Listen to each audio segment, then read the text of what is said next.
الحمد لله رب العالمين وأصلي وأسلم على أشرف الأنبياء وسيد المرسلين نبينا وحبيبنا وشفيعنا وإمامنا وقرة عيوننا محمد وعلى آله وصحبه وسلم تسليما كثيرا ثم أما بعد يقول الله عز وجل وما من دابة في الأرض إلا على الله رزقها ويعلم مستقرها ومستودعها كل في كتاب مبين۔ سورہ ہود اور سورہ یوسف کی تلاوت کی گئی۔ یہی سورہ ہود جس کے بارے میں نبی علیہ الصلاۃ والسلام نے یہ فرمایا کہ شیبتنی ہود والمرسلات وعما يتساءلون وإذا الشمس كورت، کہ یہ صورتیں سورہ ہود، سورہ واقعہ، سورہ مرسلات اور عما يتساءلون اور اذا الشمس كورت، یہ ساری صورتوں نے مجھے بوڑھا کر دیا۔ یعنی ان صورتوں کے اندر، سورہ ہود کے اندر جو امتوں کی ہلاکت، عذاب کا تذکرہ، قیامت کے ہولناک مناظر، مصائب اور جھٹلانے والوں کا انجام، یہ ساری چیزیں نبی علیہ الصلاۃ والسلام کو بوڑھا کر دی۔ یعنی نبی علیہ الصلاۃ والسلام اپنی امت کے لیے بہت زیادہ فکر مند تھے، تو یہ جب انجام اور یہ سارے ہولناکیاں، یہ ساری چیزیں دیکھتے تھے، پڑھتے تھے، اور نبی علیہ الصلاۃ والسلام پر یہ صورتیں جب اترتی تھی تو یہ ساری چیزوں نے نبی علیہ الصلاۃ والسلام کو بوڑھا کر دیا۔ اور یہ صورت ایسی صورت ہے کہ جس کے اندر بہت ساری عبرتیں اور نصیحتیں موجود ہیں۔ ابتدا میں اللہ رب العالمین فرماتا ہے اللہ تعبدوا الا اللہ، سب سے پہلی چیز، سب سے مقدم چیز توحید ہے کہ اللہ کے سوا کسی اور کی عبادت مت کرو۔ اللہ تعبدوا الا اللہ اننی لکم منہ نذیر وبشیر۔ اس کے بعد اس صورت کی انتہا میں بھی اللہ رب العالمین نے یہی تذکرہ فرمایا وَلِلَّهِ غَيْبُ السَّمَاوَاتِ وَالْأَرْضِ وَإِلَيْهِ يُرْجَعُ الْأَمْرُ كُلُّهُ فَاعْبُدْهُ وَتَوَكَّلْ عَلَيْهِ، کہ اللہ کے سوا کسی کی عبادت مت کرو، توحید سب سے مقدم ہے۔ اس کے بعد اللہ رب العالمین نے فرمایا وَمَا مِن دَابَّةٍ فِي الْأَرْضِ إِلَّا عَلَى اللَّهِ رِزْقُهَا وَيَعْلَمُ مُسْتَقَرَّهَا وَمُسْتَوْدَعَهَا، کہ زمین پر کوئی بھی چوپایا ہے، جتنے بھی مخلوقات ہیں، جتنے بھی چرند پرند ہیں یا انسان ہیں، سارے کے سارے کی ذمہ داری رزق کی کس کی ہے؟ الا علی اللہ رزقها، اللہ رب العالمین کے ہی ذمہ داری ہے۔ رزق اللہ رب العالمین پر ہے، روزی اللہ رب العالمین پر ہے، اس نے اس کی کفالت لے لیا ہے۔ رزق کے بارے میں فکر کرنے کی ضرورت نہیں ہے، اس لیے کہ اس کی ضمانت اللہ رب العالمین نے لے لی ہے۔ الا علی اللہ رزقها، یعنی رزق اللہ رب العالمین پر ہی ہے، اللہ رب العالمین ہی دے گا۔ یہ ضرور ہے کہ اللہ رب العالمین لازم اللہ رب العالمین رزق دے گا۔ ہم کو فکر کس چیز کی کرنا ہے؟ رزق کا ضامن اللہ نے لے لیا، ہمیں فکر اس چیز کی کرنا ہے کہ ہم نجات کا جو طریقہ ہے، نجات کا جو راستہ، اس سے ہم ہٹ نہ جائیں، اس سے ہم ادھر ادھر نہ ہو جائیں۔ اس کی ضمانت نہیں لیا اللہ نے اس کی ضمانت نہیں لیا کہ انسان فتنے میں مبتلا نہیں ہو سکتا، ایمان سے پھر نہیں سکتا، یا نجات کے طریقے سے ادھر ادھر نہیں ہو سکتا۔ تو ہمیں فکر اس کی کرنا ہے۔ رزق تو اللہ رب العالمین نے لے لیا، جیسے چاہے گا اللہ رب العالمین ہمیں رزق دے گا۔ ہمیں مخلوقات پر بھروسہ کرنے کی ضرورت نہیں۔ وہ مخلوق جو بخیل ہے، دینے میں بہت زیادہ اس کو تکلیف ہوتی ہے، ہمیں بھروسہ کرنا ہے اللہ رب العالمین پر، جو کہ سارے خزانوں کا مالک ہے، اور وہی اللہ رب العالمین رزق دینے والا ہے۔ اس کے بعد اللہ رب العالمین نے اس قرآن کے بارے میں ایک چیلنج کیا کفار مکہ کو، عربوں کے یہاں وہ لوگ اپنی زبان دانی پہ بہت غرور تھا ان کو، عرب تھے، عربی زبان پہ ان کو بہت زیادہ غرور تھا۔ اللہ نے ان کو چیلنج کرتے ہوئے کہا ام یقولون افترا، کیا تم یہ کہتے ہو کہ یہ محمد صلی اللہ علیہ وسلم نے اس قرآن کو گڑھ لیا ہے؟ قل فأتوا بعشر سور مثلہ مفتریات، کہ اگر تم 10 صورتیں بھی ایسی گڑھی ہوئی تم لا کر کے دکھا دو۔ وادعوا من استطعتم من دون، جس کو چاہو تم اس کو بلا لو، ان کنتم صادقین، اگر تم سچے ہو تو۔ قرآن کا یہ چیلنج ان لوگوں کے پاس کتنے سالوں تک رہا، لیکن کوئی بھی یہ 10 صورتیں تو چھوڑیے، اللہ رب العالمین نے اس سے کم کا قل فأتوا بسورۃ مثلہ، سورہ بقرہ میں کہا ایک صورت ہی لے کر آ جاؤ۔ اس کے بعد اللہ رب العالمین نے وہ تو چھوڑو، ایک صورت تو چھوڑیے، فَلْيَأْتُوا بِحَدِيثٍ مِثْلِهِ، ایک بات بھی لے کر آ جاؤ۔ لیکن قرآن کا یہ چیلنج اب تک برقرار ہے، اس جیسا کلام کوئی نہ لا سکا ہے نہ لا سکا ماضی میں اور نہ لا سکے گا۔ یہ قرآن کا چیلنج عربوں کے یہاں موجود تھا، لیکن آج تک اس جیسا کلام نہیں پیش کیا جا سکا۔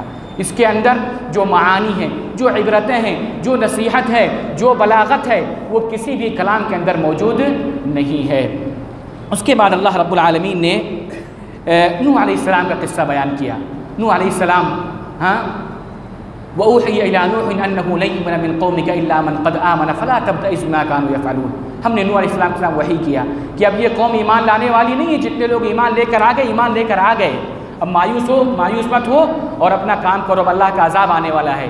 نوح علیہ السلام پر، ان کی قوم پر کون سا عذاب آیا؟ سیلاب کا عذاب آیا، پانی برسنے لگا۔ وَيَصْنَعُ الْفُلْكَ، اللہ نے حکم دیا کہ کشتی بنا لو اور یہ عذاب آنے والا ہے۔ وَكُلَّمَا مَرَّ عَلَيْهِ مَلَأٌ مِّن قَوْمِهِ سَخِرُوا مِنْهُ، کشتیاں بنانا شروع کیے۔ قوم دیکھتی تھی نوح علیہ السلام کو کشتی بنا رہے، ہنستی تھی ان پر۔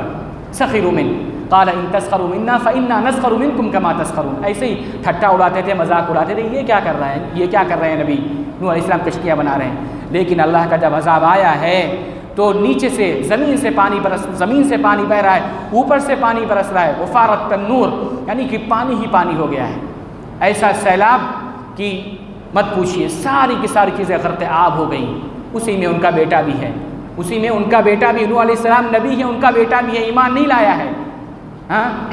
نوح علیہ السلام کہتے ہیں یا بنی ارکب معنا، کہ اے میرے بیٹے آ جا، کشتی میں سوار ہو جا، ایمان لے کر آ جا۔ ولا تکن مع الکافرین، دیکھو کافر میں سے مت ہو جا تو۔ قال سآوی الی جبل یعصمونی من الماء، وہ کہتا ہے بیٹا ایمان نہیں لایا، کہتا ہے کہ میں تو پہاڑ پر چڑھ جاؤں گا، مجھے بچا لے گا۔ قال لا عاصم اليوم من امر اللہ، کہ آج کے دن تو کسی کو نجات نہیں ملنا ہے، کسی کو نجات نہیں مل رہا، یہ اللہ کا عذاب ہے۔ ایسے عام بارش ہوتی، عام سیلاب ہوتا تو ہو سکتا ہے نجات مل جاتی، لیکن یہ عذاب ہے، اللہ کا عذاب ہے۔ لا عاصم اليوم من اللہ الا من رحم، انہوں نے کہا، تنبیہ کیا کہ آج کوئی دل کو نجات نہیں دینے والا۔ وحال بینہم الموج فکان من المغرقین، موج آئی اور وہ غرق آب ہو گیا، ڈوب گیا۔ وقیل یا ارض ابلعی ماء، کہ اللہ نے حکم دیا ہے زمین کو بھی پانی کو، پانی ہی پانی تھا۔ اس کے بعد نوح علیہ السلام بیٹا ہے، محبت جاگتی ہے، پکارتے ہیں۔ قال یا نوح علیہ السلام کہتے ہیں کہ میرا بیٹا، اپنے رب سے کہتے ہیں، اللہ سے کہتے ہیں کہ میرا بیٹا ہے، اس کو اللہ رب العالمین نجات دے دے۔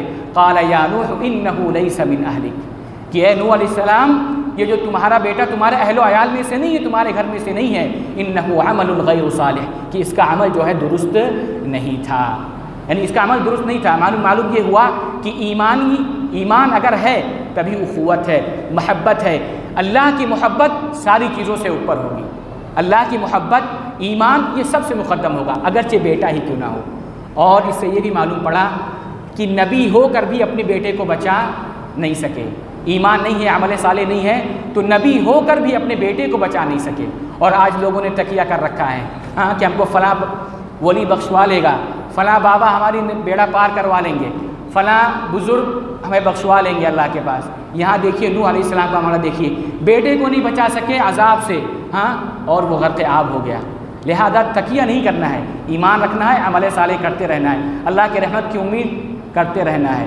تکیہ کسی پر نہیں کرنا، کسی پر بھروسہ نہیں کرنا کہ فلاں ہماری شفاعت کر دیں گے، فلاں ہماری، وہاں تو یہ معاملہ رہے گا کہ اللہ کے سامنے کسی کی ہمت نہیں ہوگی بولنے کی، کسی کی شفاعت کی ہمت نہیں ہوگی۔ وَلَا يَشْفَعُونَ إِلَّا لِمَنِ ارْتَضَىٰ وَكَمْ مِن مَلَكٍ فِي السَّمَاوَاتِ لَا تُغْنِي شَفَاعَتُهُمْ شَيْئًا، کتنے فرشتے ایسے ہوں گے کہ ان کی شفاعت کچھ کام نہیں آئے گی۔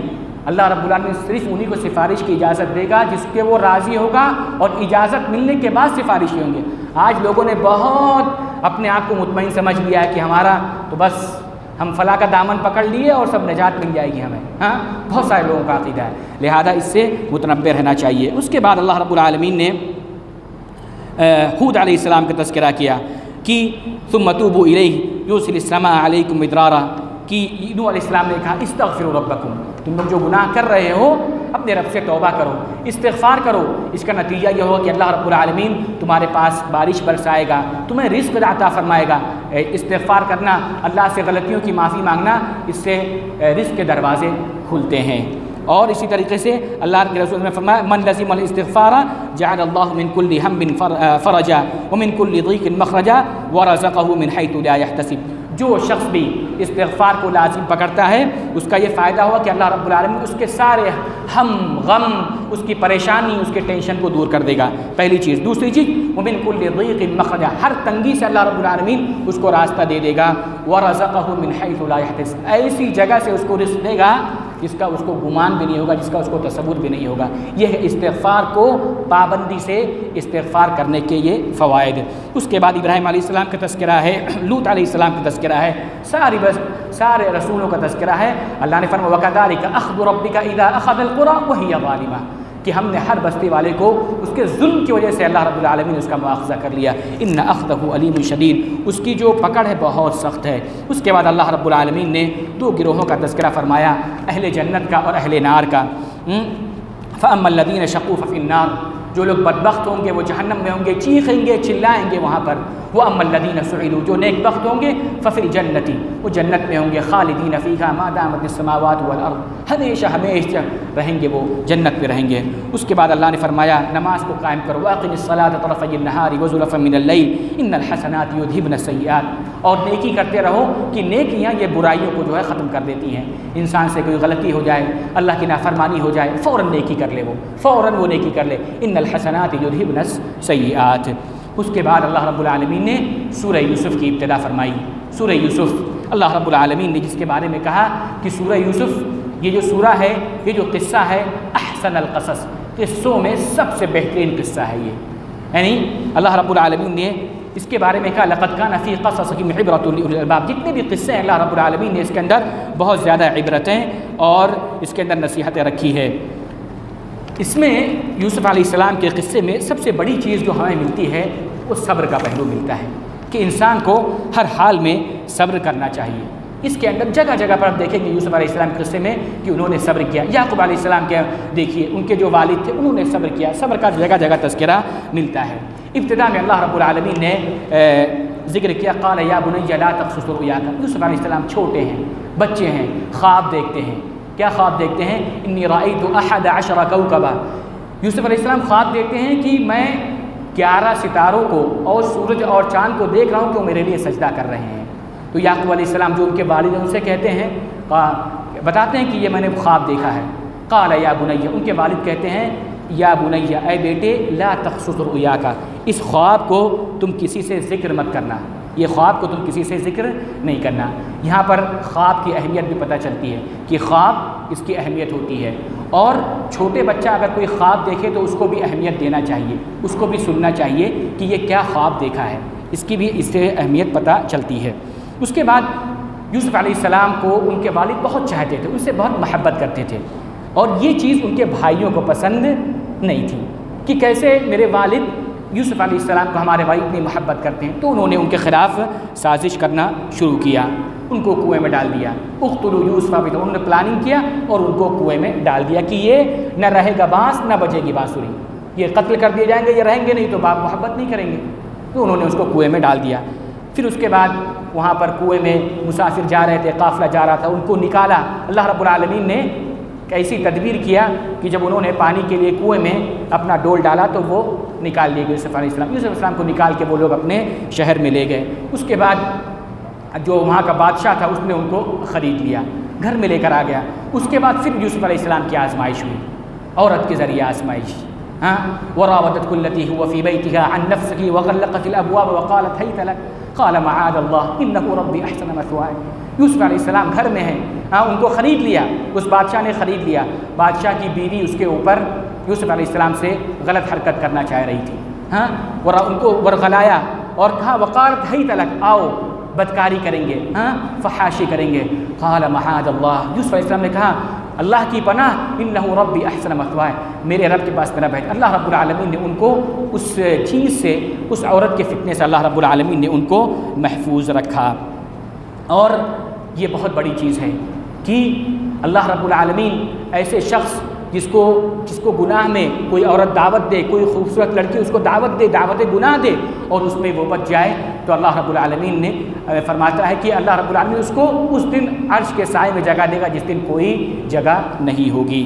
اس کے بعد یہ جو عورت کا فتنہ تھا اس پہ اللہ رب العالمین نے ان کو بچا لیا۔ اس کے بعد انہوں نے اس کی یعنی بادشاہ کی بیوی نے سازش کر کے ان کو جیل میں ڈال دیا۔ جیل میں ڈالنے کے بعد وہ کہتے ہیں رب السجن احب الی مما یدعوننی الیہ، اس فتنے میں مبتلا ہونے سے بہتر ہے کہ اے اللہ میرا قید خانہ، میرا جیل میرے لیے بہتر ہے، یہ جس چیز کی طرف مجھے بلا رہی ہے اس سے تو اچھا ہے کہ میں اپنا جیل میں اور قید خانے میں اپنے قید خانے میں ہی رہوں۔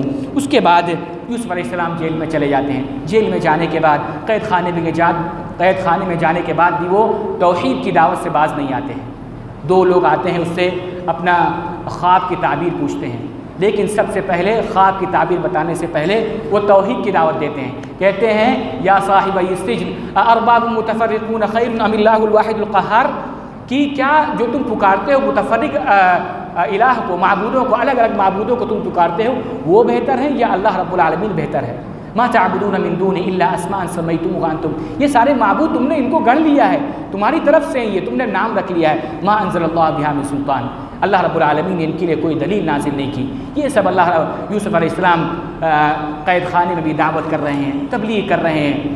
اس سے یہ پتہ چلتا ہے کہ ایک داعی جو ہوتا ہے، ایک توحید موحد جو ہوتا ہے، وہ کہیں بھی رہے، کسی بھی حالت میں رہے، اگرچہ وہ قید خانے میں بھی رہی تو اپنا فریضہ نہیں چھوڑتا، دعوت دینا نہیں چھوڑتا، لوگوں کو صحیح رہنمائی کرتا ہی رہتا ہے، چاہے وہ کسی بھی حالت میں رہے۔ یوسف علیہ السلام نے اسی توحید کی دعوت دیا۔